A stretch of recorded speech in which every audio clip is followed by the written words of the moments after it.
Naitwa Lugete Musa Lugete, mchambuzi wa siasa za kimataifa, historia na diplomasia.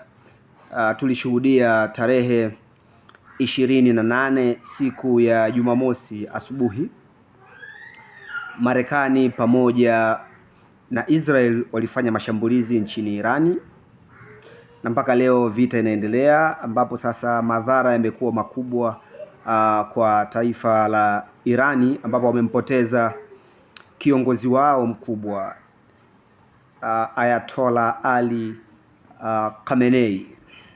Sasa vita inaendelea. Sasa siko hapa kujadili nani mwenye makosa, nani ni nani, chanzo. Ni mjadala mpana sana wenye hisia za kiuchumi, kisiasa na masuala mengine ya kimkakati. Niko hapa, tahadhari gani ambayo serikali ya Jamhuri ya Muungano wa Tanzania inapaswa kuchukua kwa hichi kinachoendelea Mashariki ya Kati, kwa maslahi mapana ya taifa letu pendwa Tanzania. Kwa hiki kinaendelea Mashariki ya Kati, kama taifa tunapaswa kuchukua tahadhari ili kusudi tusije tukapata madhara. Moja kati ya mambo ya msingi ambayo tunaweza tukachukua, ya kwanza ni kuimarisha usalama wa nishati. Wote tunafahamu kwamba vita inayoendelea kati ya Irani dhidi ya Israel pamoja na Marekani, hatari mojawapo ni kupanda kwa bei ya mafuta, kwa sababu 20 mpaka 35 ya mafuta duniani yanapitia kwenye mlango bahari wa Hormuz, ambao ni mpaka kati ya Irani na Omani baharini pale, ambao inaitwa Persian Gulf. Lile eneo ni eneo la kimkakati. Kwa hiyo kama taifa tunapaswa kuimarisha usalama wa nishati kwa kuongeza akiba ya kimkakati ya mafuta. Tunatakiwa kutafuta vyanzo mbadala vya nishati badala ya kutegemea mafuta moja kwa moja, ikiwemo gesi asilia na umeme jadidifu. Kwa kufanya hivyo, tuna uwezo wa kuwa tumejiokoa kwa hii tandawi inayoendelea Mashariki ya Kati, kwa sababu hatuwezi kujua itaisha lini. Hiyo ni upande wa kiuchumi, lakini kwa upande mwingine wa kiuchumi ni lazima serikali ya Tanzania tuanzishe utaratibu wa kuagiza mafuta nje ya mwaka mzima. Yani mfano budget tutakayopanga ya 2026 mpaka 2027, ni lazima tuwe na uwezo wa kuagiza mafuta ya kutumia ya mwaka mzima kuliko kuagiza mafuta ya miezi 3, 6 mpaka 7. Hiyo inawezekana kabisa, na bei ya mafuta hapa Tanzania ikakaa mwaka mzima bila kubadilika, ili kusudi kubana mianya ya wafanyabiashara ambao wamekuwa wakijinufaisha kupitia heka za kimataifa. Lakini kingine ni lazima serikali iongeze usalama ili kuzuia uuzaji wa mafuta ya magendo. Kuna kitu kinaitwa buy panic, kwa sababu mtu anaweza kuona wafanyabiashara wasio waaminifu wanaweza kuona vita inaendelea Mashariki ya Kati, wakaamua kupandisha bei ya mafuta na wakaathiri uchumi wa moja kwa moja. Lakini serikali lazima ijipange na mfumuko wa bei. Mafuta yanapokuwa hayapatikani, bei ya chakula inapanda, bei ya usafiri na masuala mengine. Kwa hiyo lazima serikali ijipange namna gani bora ya kudhibiti mfumuko wa bei. Hiyo ni kiuchumi, lakini engo ya pili ni engo ya kidiplomasia. Serikali ya Tanzania chini ya Dr. Samia Suluhu Hassan na waziri wetu wa mambo ya nje Mheshimiwa Mahmoud Thabit Kombo, ni lazima turejee kwenye sera yetu ya kutofungamana na upande wote, ili kuepuka matamko ya mara kwa mara ambayo yanaweza yakatutafsiri kwamba ama tumeegemea upande wa Irani na washirika wake au upande wa Marekani na Israeli na washirika wao Umoja wa Ulaya na NATO. Ni lazima matamko yetu yasionekane tuko upande gani. Sera yetu ya kutofungamana na upande wote itatuokoa, kwa sababu sisi Tanzania hatufungamani na taifa lote, ila tunashirikiana na mataifa ambayo yana maslahi, yanalenga kulinda maslahi ya Tanzania na sisi kulinda maslahi yao. Ndio maana sisi tuna ubalozi wa Marekani huko hapa, tuna ubalozi wa Irani, ijapokuwa Irani na Marekani hawapatani, lakini sisi tuna ubalozi wa Marekani, tuna ubalozi wa Irani, tuna ubalozi wa Israel. Israel na Irani hawana balozi tangu mwaka 79. Kwa lakini sisi tuna balozi wote. Kwa hiyo sera kutofungamana na upande wote ni vyema ikawa midomoni mwa wafanyakazi wa Wizara ya Mambo ya Nje na Watanzania wote, kwa sababu sisi hatuna upande, ingawa ndani ya Jamhuri ya Muungano wa Tanzania tunashuhudia tunao Wayahudi wa Tanzania wenye wako upande wa Israeli, lakini tunao watu wa Irani. Kwa hiyo kuna watu ukiangalia kwenye mitandao ya kijamii wenyewe ni timu Irani, lakini kuna watu pia ni timu Israeli na timu Marekani, kuna wengine ni timu Urusi, timu China, sijui timu Korea Kaskazini. Lakini kama taifa, sera yetu ya mambo ya ndani ya nje ya kutofungamana na upande wote ndio itakuwa mwarobaini wa hii migogoro ya kimataifa. Lakini pia sisi tunapaswa kudumisha mahusiano mazuri na pande zote kwa hiki kipindi, mahusiano na Irani, Israeli, Marekani, mataifa ya Umoja wa Ulaya, mahusiano na China, mahusiano na Urusi na nchi zote, ili kuepuka kuingizwa kwenye mkenge wa migogoro ya kimataifa, kwa sababu hali ya umoja na mshikamano humu ndani nchini Tanzania ni mbaya, haiko vizuri. Kwa hiyo ni muhimu kama taifa sasa hivi kuhakikisha kwamba hatuingii kwenye mgogoro wowote, kwa sababu sisi wa Tanzania tunajijua roho zetu na akili zetu zilivyo. Kuna Mtanzania humwambii kitu kuhusu Israeli, anaona Israeli ni bora kuliko Tanzania. Kuna Mtanzania humwambii kitu kuhusu Irani, anaona Irani ni bora kuliko Tanzania. Kuna Mtanzania humwambii kitu kuhusu Marekani, ameuza utii wa taifa lake kwa Marekani. Kuna Mtanzania humwambii kitu kuhusu mataifa ya Umoja wa Ulaya.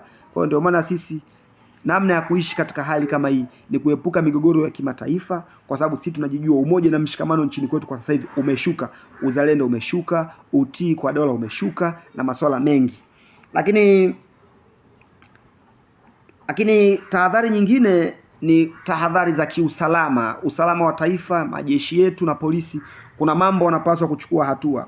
Kwanza ni kuongeza ulinzi kwenye bandari, viwanja vya ndege na miundombinu yetu ili kuepuka mashambulizi ya kigaidi, kwa sababu inawezekana kuna watu wanaweza. Tunakumbuka mwaka 98 ubalozi wa Marekani ulilipuliwa pale Utalii House, ulilipuliwa.